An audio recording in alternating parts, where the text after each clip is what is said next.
We appreciate you being with us here today. We wanted to provide you with the information that would show you that we have before the county government and before the Board of Legislators contracts that have been negotiated on behalf of the community college with the workers that fall into the NYSET and the CSEA negotiating groups, the Westchester Community College Federation of Teachers. We've had quite a debate about where we are with our unionized workforce, and the Board of Legislators, now led by Ben Boykin, the new chairman of the board. We congratulate him for that achievement. At the end of last budget session, at the end of last year, part of the budget session approved contracts for, I believe, 4 of our unions that were outstanding without contracts.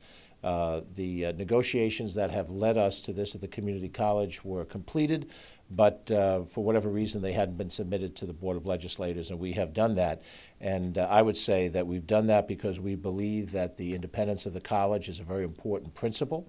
We believe that the leadership of the college and the Board of Trustees of the college are perfectly able to make decisions that they are empowered to do, and that the relationship that the management of the college has with their workforce is essential to maintain in order to have the kind of college we want. So I'm very happy to invite Dr. Belinda Miles to discuss the substance of that conversation, and then Carolyn Zavarella will speak from the union standpoint about the negotiations. Dr. Miles? Thank you, County Executive Latimer. I'm very pleased that after nearly 8 years of working with expired contracts, our faculty and staff are now one step closer to our collective goal of having updated contracts. That's a really big deal for us.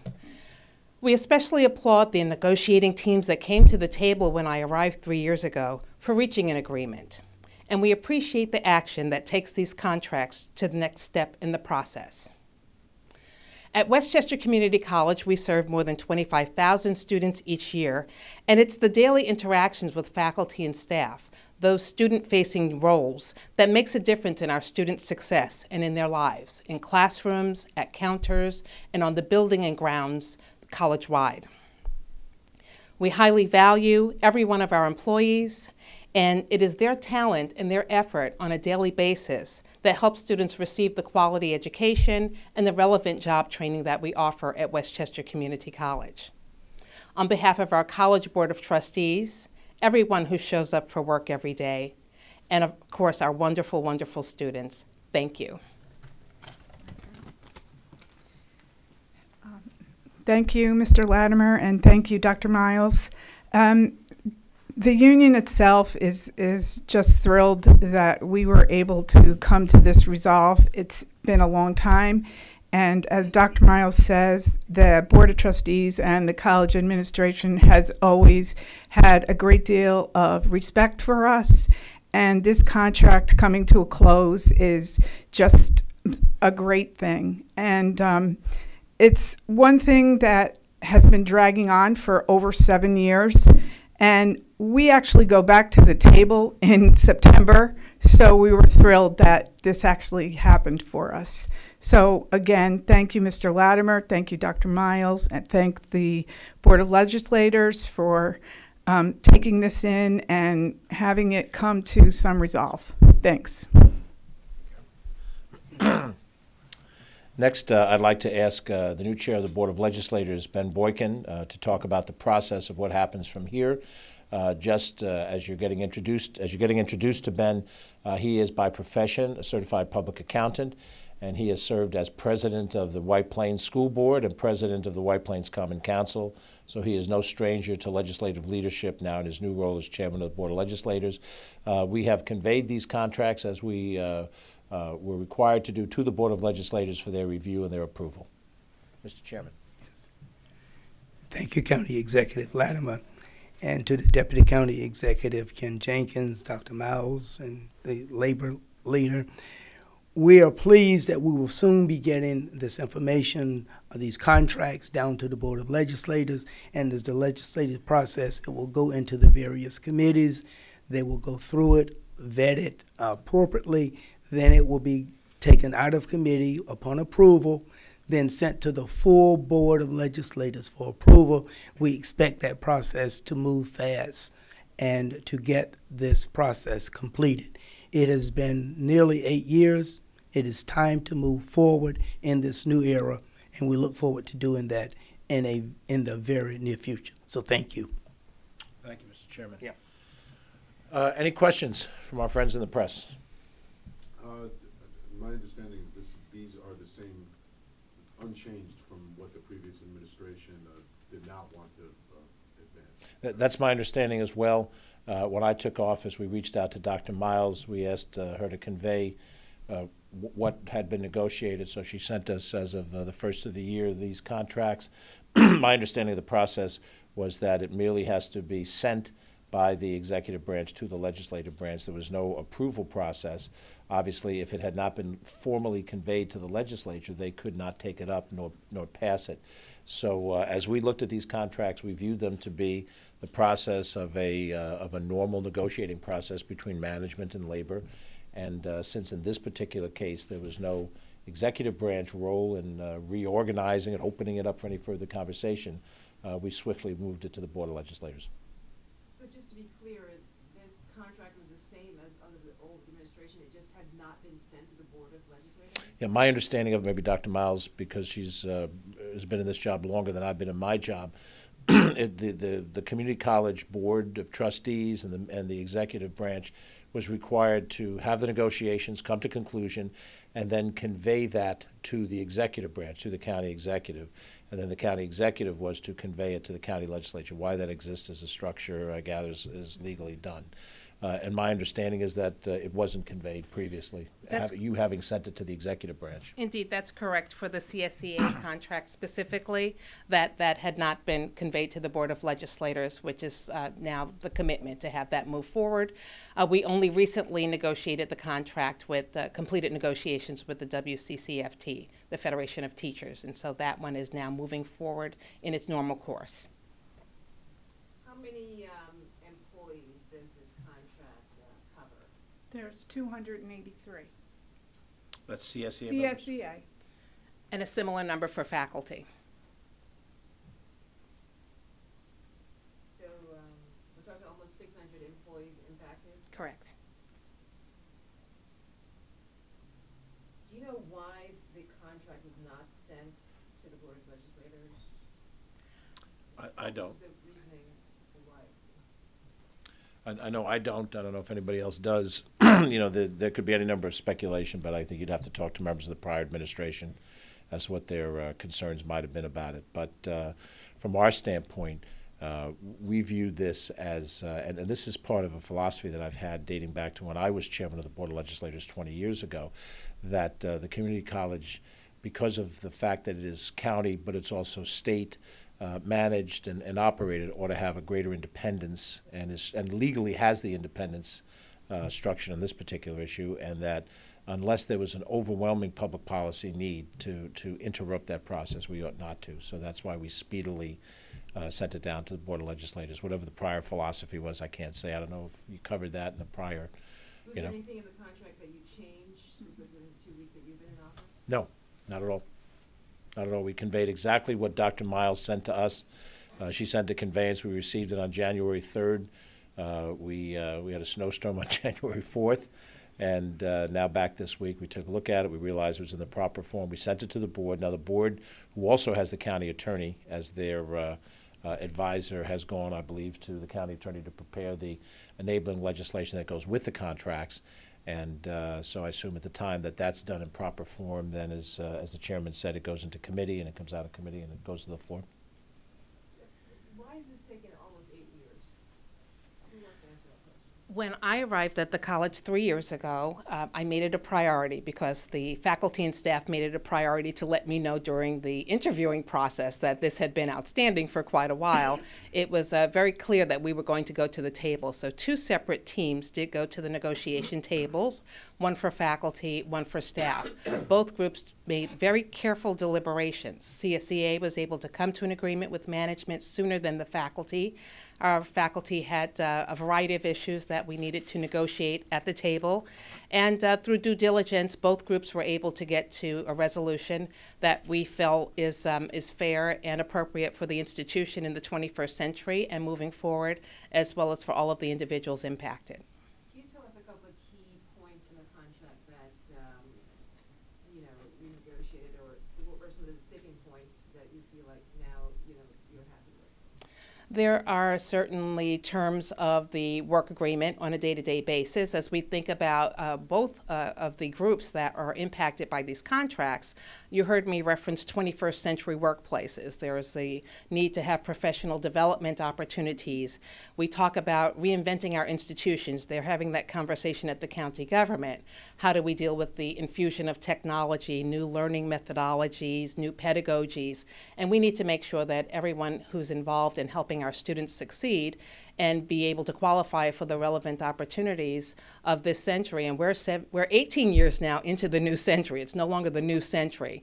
We have to look at work conditions that can actually support the individuals that facilitate the success of our students and graduates so that they can be prepared for this new workforce. What about healthcare? I think in the past it has been a good sticking point. Absolutely. Healthcare is something that individuals will make contributions to, and there are some specific terms that have been negotiated. Again, those are detailed in the agreement with regard to what kind of share individuals will participate. Yeah, but they will contribute in some way to their healthcare. Indeed, they will. That's another part of the 21st century reality of the workforce. Thank you. Question for the executive? Oh, Yep. sorry. Okay. No, as I recall, the previous administration, the issue with the CSEA contract was how it might affect your negotiations with the CSEA union of the county. Do you think that this contract being approved will affect your negotiations? Well, I don't think so, Mark, and you have to keep in mind that the prior administration negotiated contracts with the Department of Public Safety, Police, with the Superior Correction Officers, the main COBA union, also with the Teamsters. And in every one of those cases, each of the union contracts looked a little different. And I think that reflected whatever the nature of the negotiations the prior contract was in going forward. The CSEA workers who work at Westchester Community College are working in a very separate entity from where other CSEA workers work. If they were not, then they'd be part of the main negotiations. They were segmented at some point in time because of the difference of the responsibility, and probably because of the difference of both the county and the state having shared authority. So I don't think any one contract triggers the next. I do think that, well, first of all, to state directly, our administration is committed to closing the negotiations on any other outstanding contracts that exist. CSEA is by far and away, the county portion of it is the largest outstanding for the longest period of time, and it represents the greatest dollar impact on the county budget. So one of the things we have to be sure of is just what the county budget looks like as we project forward. And we do intend to make available to the members of the press what we're seeing projected down the line. We've mentioned already that we're going to ask Comptroller DiNapoli to send a team down to do a fiscal review. But separate and distinct from that, our finance and our budget directors are looking to give us a projection of where we think we're going to be as we head to the next budget. And we're told that there's a budget deficit coming. We want to know the size and the scope of it and understand it. Once we do, we'll share that with the press. And that will also go into our calculations as to what we can do. But CSA is not the only outstanding contract. There are a couple of other ones as well. As we staff up in the executive branch here and we try to get our handle on this, we want to try to move things as fast as we can. But I think our willingness to move this contract forward shows our intent that we want to try to, clear all this stuff up. We need a motivated workforce. We have a quality workforce. We want to make sure they're a motivated workforce. And while negotiations might go on for any one contract, when you get 4 and 5 and 6 and 7 years behind, it's not illogical to think that there are going to be folks who are unhappy over that kind of a process. And sooner or later, there's always the potential that an administrative entity or a court will impose a settlement on us, which may or may not include all the things that we could negotiate. So we're wiser to negotiate and resolve.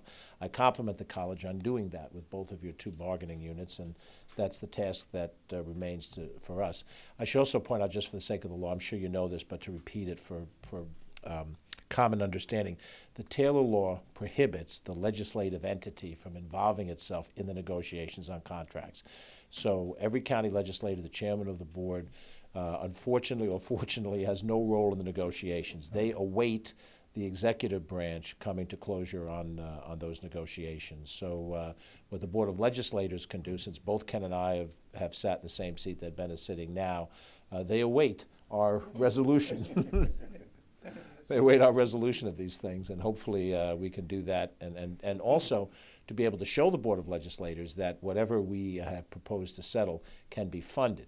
That may not be the case in everything that's been sent before the board, but we have an obligation to do that. In this case, the community college budget that was adopted during the summer of last year has within it the resources necessary to honor these contracts, and that is to the credit of the management of the community college that they had the foresight to put that money in. It was adopted by the Board of Legislators, signed by the county executive, so the money for these contracts is in place.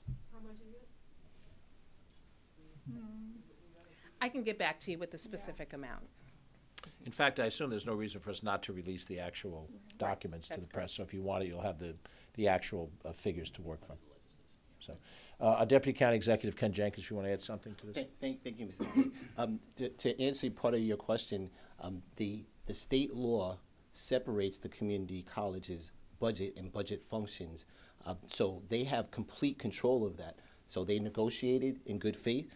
They came up to a resolution with CSEA, and that was over a year ago for that particular process. In fact, it had gone through some additional dispute process because it had not come down to the Board of Legislators. The county executive would not send it down. And Mark, you're right for some of that reason and rationale. But the law should have been that it went down to the Board of Legislators because it's just a pass-through. Once we adopt their budget, it's complete control of the community college and the Board of Trustees of the community college. So the county executive was perfectly clear in saying that the rationale in moving these things forward was because of his vision of making sure that there's complete transparency and people operating in their own environments. And it's consistent with the county executive's vision of making sure that the departments and individual departments are empowered to handle the business of the people of Westchester, given the support of the executive branch of the county executive to make sure things move forward. So, Dr. Myers, just really quickly again, can you just talk really quickly about what it means after almost 8 years to almost have this cloud lifted, from you and just finally able to move forward in a way? We've been moving forward in spite of. It's been difficult to do that because, as the county executive mentioned, there are issues of morale that come about when you have expired contracts.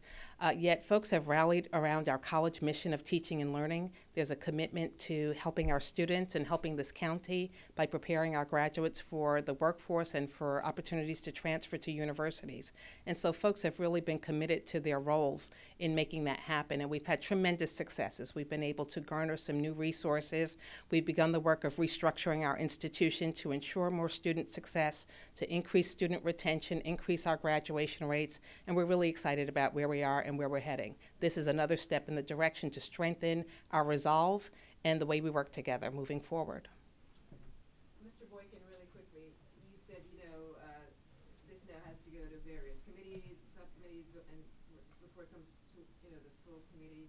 How can you give us an idea of how long before this is approved? Well, again, the process is it will come from the county executive because they send the legislation down. When they send the legislation down, it will go on the full board agenda to be referred to the appropriate committees. It will immediately go into those committees. The committees will, once they meet, as soon as possible, they will go through the process of vetting it, get it out, send it back to the full board, and, at any point we may have to we could call a special meeting depending upon where it is in the process. We're going to move it forward as quickly as possible. Once it gets down, yes. Any other questions on this topic? Because I do have an additional one to cover, which was unplanned. One question for the CSEA. My understanding is that just runs through this year, right? That's correct. August 31st. So are you getting right? We're getting ready. We were hopeful that this was going to come to a resolve first. It did. So now we'll move forward with that probably sometime in March. I'm sorry, how long is the contract? It's through August 31st of this year, of 18. It was from January 1st of 12. So is